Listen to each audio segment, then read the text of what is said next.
تو ساری خرابی وہاں شروع ہو جانی ہے۔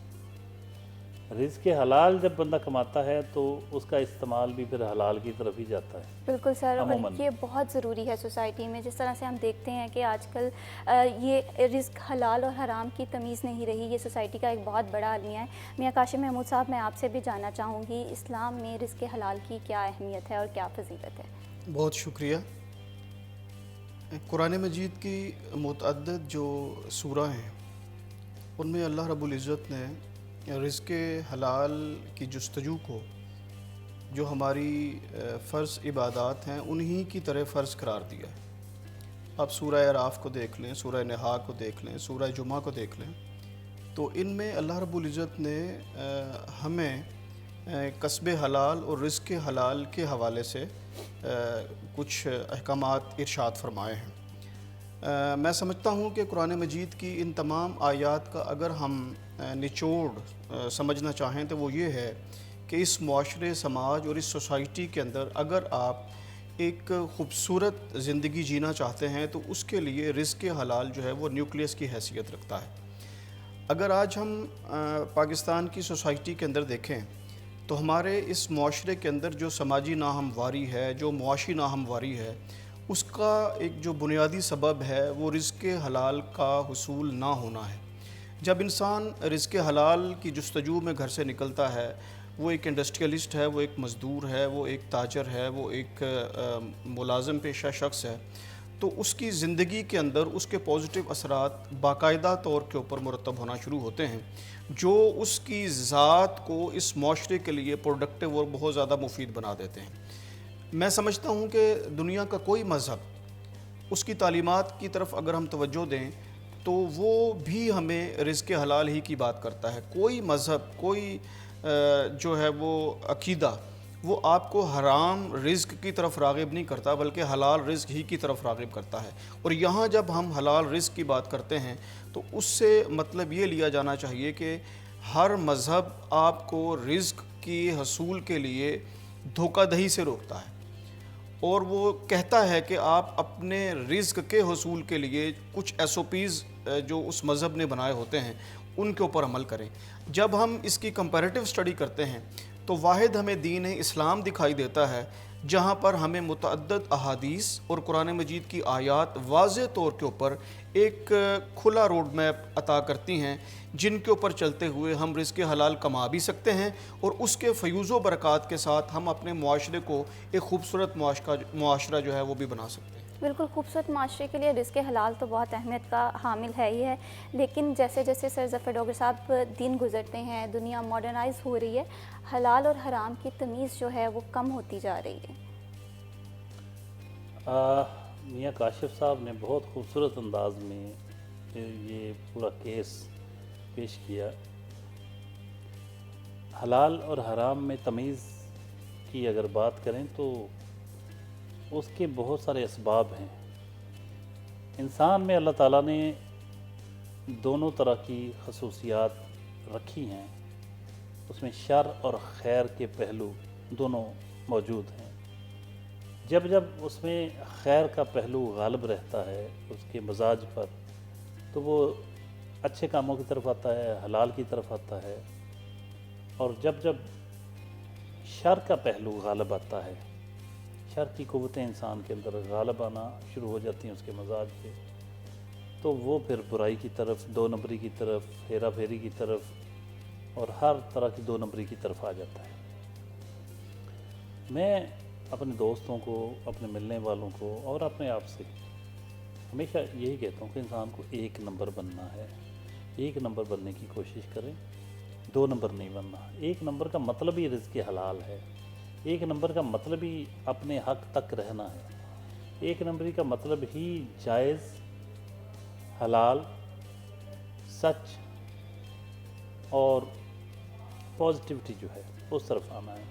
یعنی جو حد فاصل مذہب نے قائم کی ہیں کہ حق، ناحق، جائز، ناجائز، سچ، جھوٹ، حلال، حرام، ان میں اگر ایک فرق نہیں رہنا قائم اور آپ نے حق والی سائڈ پہ نہیں رہنا تو پھر آپ کے باقی معاملات بھی متاثر ہوتے ہیں، مشکوک ہو جاتے ہیں اور ان کی اہمیت کم ہو جاتی ہے، آپ کی بہت سارے اعمال ضائع بھی ہو جاتے ہیں۔ اس لیے جب آپ ایک نمبر بن کے سوچتے ہیں، حلال کی طرف رہتے ہیں، حرام سے بچتے ہیں، تو ایک خوبصورت انسان کے طور پر سامنے آتے ہیں۔ اب تمیز کیوں ختم ہوتی جا رہی؟ یہ بڑا کمپلیکس کویسچن ہے۔ اس کے بہت سے اسباب ہیں۔ ایک تو خواہشات نفسانی ہوتی ہیں، جب انسان اپنے آپ پہ اس کو قابو نہیں ہوتا، اس میں خیر کی قوتیں دب جاتی ہیں اور شر کی قوتیں غالب آ جائیں، تو وہ پھر حلال حرام کی تمیز ختم کر بیٹھتا ہے۔ اور کچھ عوامل ایسے ہیں جن کو سمجھنے کی ضرورت ہے۔ جب آپ کے لیے حلال ذرائع محدود کر دیے جائیں، حلال ذرائع تک رسائی آپ کی نہ رہے، تو پھر وہ مرتا کیا نہ کرتا کہ مصداق انسان پھر حرام کی طرف بھی جاتا ہے۔ تو معاشرے کا منصفانہ سیاسی اور معاشی نظام وہ آپ کو حلال تک رکھنے میں بہت ممد و معاون ثابت ہوتا ہے۔ انفارچونیٹلی ہمارا سیاسی اور معاشی نظام غیر منصفانہ ہے، اس کی وجہ سے بھی لوگ دو نمبری کی طرف جاتے ہیں، بالکل کہیں نہ حرام کہیں کی طرف جاتے ہیں، امبیلنس ناجائز کی لائف ہے طرف جس کی جاتے ہیں۔ وجہ سے بھی لوگ رزق حلال کو چھوڑ کر حرام کی طرف جانا چاہتے ہیں۔ میاں کاشف محمود صاحب، میں آپ سے جاننا چاہوں گی کہ جو لوگ رزق حلال کماتے ہیں، ظاہر سی بات ہے آج کل کے دور میں وہ جہاد کے مترادف ہے، اپنے نفس کے خلاف کہتے ہیں کہ جنگ لڑنا یہ سب سے بڑا جہاد ہے، تو ان کی زندگی میں کیا کیا پازیٹیوٹی آتی ہے؟ آپ نے جو لفظ بولا کہ یہ جہاد کے مترادف ہے، میں آپ کی بات کی تائید کرتا ہوں، لیکن اس کے ساتھ اس معاشرے میں رزق حلال کمانے والے لوگوں کی کمی نہیں ہے۔ بعض اوقات ہم یہ محسوس کرتے ہیں کہ شاید ہمارے اس معاشرے کے اندر حلال رزق کمانے والے لوگوں کی تعداد بہت کم ہے، ایسا نہیں ہے۔ میں دیانتداری کے ساتھ سمجھتا ہوں کہ یہاں پر ایک بہت بڑی تعداد ہمارے اس سماج کے اندر ان لوگوں کی ہے جن کی زندگی رزق حلال کے اوپر ہی چل رہی ہے۔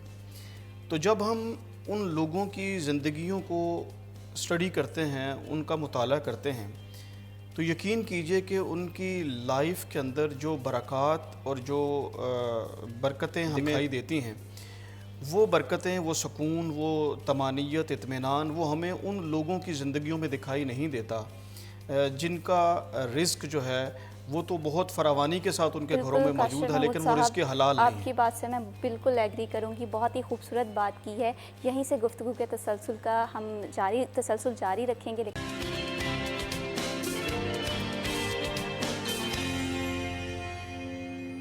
Welcome back. آج پروگرام میں بات ہو رہی ہے کہ رزق حلال کیا ہے، اسلام میں اس کی اہمیت کیا ہے اور یہ ہماری زندگی میں کس طرح سے مثبت اثرات رونما کرتا ہے۔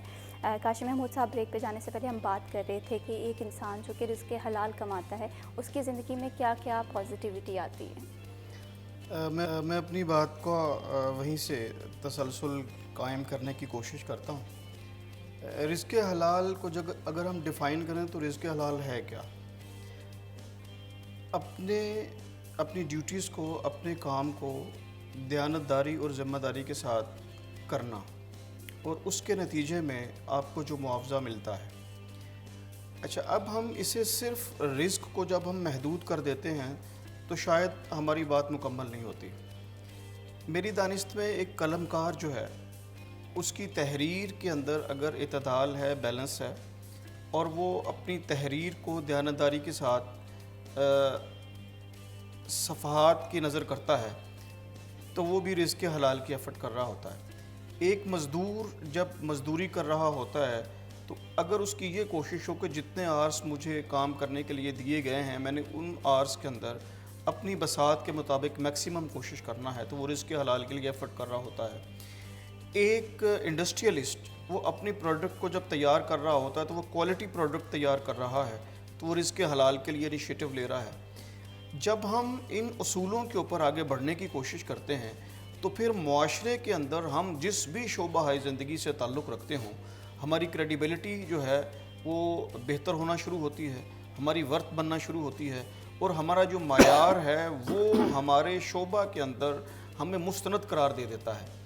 اور اس کے نتیجے میں انسان اپنے اس مخصوص شعبہ اور اپنے اس مخصوص ڈپارٹمنٹ کے اندر ترقی کے زینے جو ہے وہ طے کرتا چلا جاتا ہے۔ گویا رزق حلال کے SOPs کے اوپر عمل کرنے والا انسان اس معاشرے کے اندر معاشی طور کے اوپر اس طرح مستحکم ہوتا چلا جاتا ہے جس کی اسے خواہش ہوتی ہے۔ جب ہم شارٹ کٹ استعمال کرتے ہیں اور شارٹ کٹ استعمال کرنے کے نتیجے میں ہم رزق حلال سے دور ہونا شروع ہوتے ہیں، تو جیسے جیسے انسان رزق حلال سے دور ہوتا چلا جاتا ہے تو پھر اس کے رزق میں سے، اس کی زندگی میں سے، اس کے معمولات میں سے سکون جو ہے وہ آہستہ آہستہ دور ہونا شروع ہو جاتا ہے۔ انسان جب اپنی لائف کے اندر مطمئن نہ ہو تو پھر رزق کے انبار بھی اس کی زندگی کو ٹھیک ڈگر کی طرف لے جانے میں ناکام رہ جاتے ہیں۔ تو اس لیے میں یہ سمجھتا ہوں کہ اس معاشرے کے انفراسٹرکچر کو کھڑا کرنے میں جو بنیادی اور کلیدی کردار ہے وہ رزق حلال کا۔ بالکل کاشف صاحب، آپ نے کیا خوبصورت بات کی ہے۔ ہم میں سے اکثر لوگ یہ شکایت کرتے ہوئے نظر آتے ہیں کہ ہم اپنی زندگی میں سکون نہیں مل رہا، جس کی وجہ سے کئی وجوہات ہو سکتی ہیں۔ اسی طرح سے ظفر ڈاکٹر صاحب، میں آپ سے بھی جاننا چاہوں گی کہ کہیں نہ کہیں آپ سمجھتے ہیں کہ زیادہ کمانے کی دوڑ بھی ہمیں رزق حلال سے دور لے کر رزق حرام کی طرف لے جا رہی ہے؟ دیکھیے، جو اخلاقی قدریں جب چینج ہو جائیں تو پھر لوگ، ہر شخص کو اس کی خواہش ہوتی کہ میں ممتاز نظر آؤں، میری اہمیت ہو معاشرے میں۔ اگر یہ جائز طریقے سے ہو پھر تو خیر ہے، لیکن جب اس کے لیے آپ غلط ذرائع پر بھی انحصار کرنا پڑے اور کرنے سے گریز نہ کریں تو پھر ڈسٹربنس پیدا ہوتی ہے۔ دیکھیں، معاشرہ سوچتا کس طرح سے ہے، ہم قدر کس، ویلیوز جو ہیں، ویلیو سسٹم ہی چینج ہو جائے، ویلیوز ہی بدل جائیں۔ آپ اچھے ہیں، اس بات پر عزت آپ کی ہونی چاہیے کہ آپ ایک اچھے شہری ہیں۔ اگر محض اس بات پر عزت ہونے لگے کہ یہ آپ مالدار شہری ہیں تو ہر شخص مالدار بننے کی کوشش کرے گا۔ پھر بھی خیر ہے، اگر مالدار ہونے کی وجہ سے عزت ہے اور آپ رزق حلال کما کر مالدار بن سکیں تو ویری گڈ، لیکن اگر ہر صورت صرف مالدار کی عزت ہے، خواہ اس کے ذرائع صحیح ہیں یا غلط، تو پھر معاشرے میں ایک رسم چل پڑے گی، ٹرینڈ آ جائے گا کہ یار مالدار بننا ہے جیسے بھی بنا جائے۔ تو یہ بنیاد رکھ دی جاتی ہے اس دن خرابی کی، رزق حلال حرام کی تمیز ختم ہو جائے گی۔ پھر آپ نے عزت کروانے کے لیے مالدار بننا ہے، خواہ جیسے بھی ہو، جہاں سے کوئی بھی شارٹ رزق آئے۔ کٹ ہو۔ اب ویلیوز جب بدلتی ہیں، ایک بندہ اپ رائٹ ہے، سچا ہے، شریف آدمی ہے۔ اب شریف آدمی کا مطلب یہاں لے یار وہ بیچارہ شریف آدمی ہے، وہ یار وہ بیچارہ بہت شریف آدمی۔ بھائی جب آپ شریف کے ساتھ بیچارہ لگا دیں گے، بھائی کسی کا شریف آدمی ہونا یہ سب سے بڑی خوبی ہونی چاہیے کہ وہ جرائم پیشہ نہیں ہے، وہ بدماش نہیں ہے، وہ غنڈہ نہیں ہے، وہ 2 نمبر نہیں ہے، وہ ایک شریف آدمی ہے، ایک نوبل پرسن ہے۔ تو لیکن شریف کے ساتھ ہم کیا سوسائٹی نے لگا وہ بیچارہ شریف آدمی۔ ابھی سوسائٹی کی قدریں کس طرح ہمارے حلال اور حرام کے ذرائع کو متاثر کرتی ہیں حاصل کرنے کے۔ ایک شخص الیکشن لڑتا ہے، وہ ایک چھوٹی سی گاڑی میں جا رہا ہے، لوگ کہتے ہیں یار انہیں بیچارے نے کی کرنا، دیکھو یہ اپنے آپ جو کرنی انہیں کی کرنا، ساڈے لیے کی کرنا۔ ایک لینڈ کروزر اور 2-4 ڈالے شالے پیچھے ہوتے ہیں، گن مین ہوتے ہیں، لوگ پسند کرتے ہیں یار کیا بات، بڑے اس کے باڈی گارڈ گن مین، بڑا ان کو ہوتا ہے کہ یار یہ کھاتا پیتا آدمی ہے، ہمارا بھی کوئی کام کروا سکے گا۔ اور پھر ایک اور بات، جب ایک کاشف صاحب تو الیکشن بھی لڑتے ہیں، اس سے زیادہ کون بہتر جاتا ہے، لیکن یہ میں سمجھتا ہوں ایکسیپشنز میں آتا ہے کہ یہ اچھے شریف آدمی بھی ہیں، نیک بھی ہیں، اور بہت ایک مفید شہری ہیں، پازیٹیو ہیں اور بہت اہل علم ہیں، 2 نمبری نہیں کرتے، اس کے باوجود الیکشن جیت جاتے ہیں۔ یہ میں ایکسیپشن اس لیے کہہ رہا ہوں، ورنہ عام طور پہ آپ دیکھیں ہمارے ہاں کتنے لوگ ہیں جو اچھے ہوں، شریف ہوں، سیدھا سیدھا چلتے ہوں تو لوگ ان کو ووٹ دیتے ہوں۔ لوگ کہتے ہیں یار یہ تو خود نہیں کوئی ایسا ویسا کام کرتا ہے، ہمارا کیا کرے گا۔ اصل لوگوں نے کام کروانے ہوتے ہیں، 2 نمبری کروانے، تو وہ الیکٹ بھی 2 نمبروں کو کرتے ہیں۔ اسی طرح جب سوسائٹی میں عزت، ابھی دیکھیں ایک